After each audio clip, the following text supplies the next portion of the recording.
He was one of the nation's most skilled and diligent homicide investigators, Dallas Police Captain Will Fritz, the man who led his department's investigation of the Kennedy assassination. Tonight, there are new allegations that Fritz, who reportedly was close to cracking the case against Lee Harvey Oswald, was ordered by the government to stop his investigation.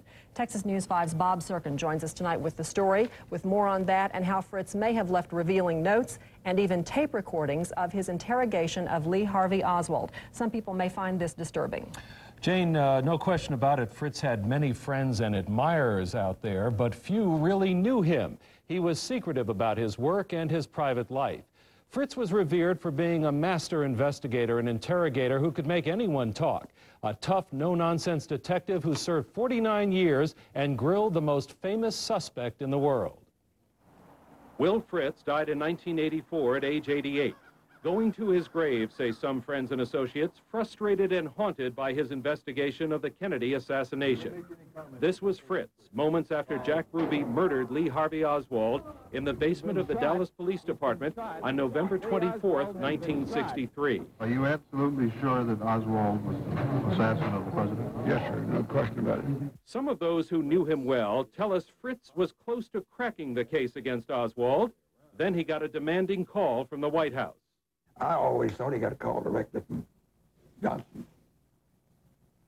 Telling him to stop the investigation? Just to keep quiet.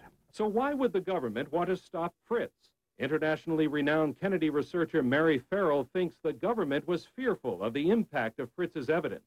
They were afraid that if it became known that it was a Castro plot, it would cause a war to start, or a Russian plot.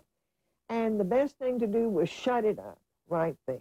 Fritz was not only forced to end his interrogation of Oswald, he was ordered by Chief Jesse Curry and the FBI to turn over all physical evidence, including Oswald's rifle. Former Detective Jim Lavelle, who was handcuffed to Oswald when he was shot, says Fritz was incensed. He turned beet red for one thing, and he said, no, we need to keep it here. And Curry finally said, Cap, he said, this is a direct order. We are going to release it to the FBI. Did Fritz, who was famous for his photographic memory, record his thoughts, or more importantly, make any notes while questioning Oswald?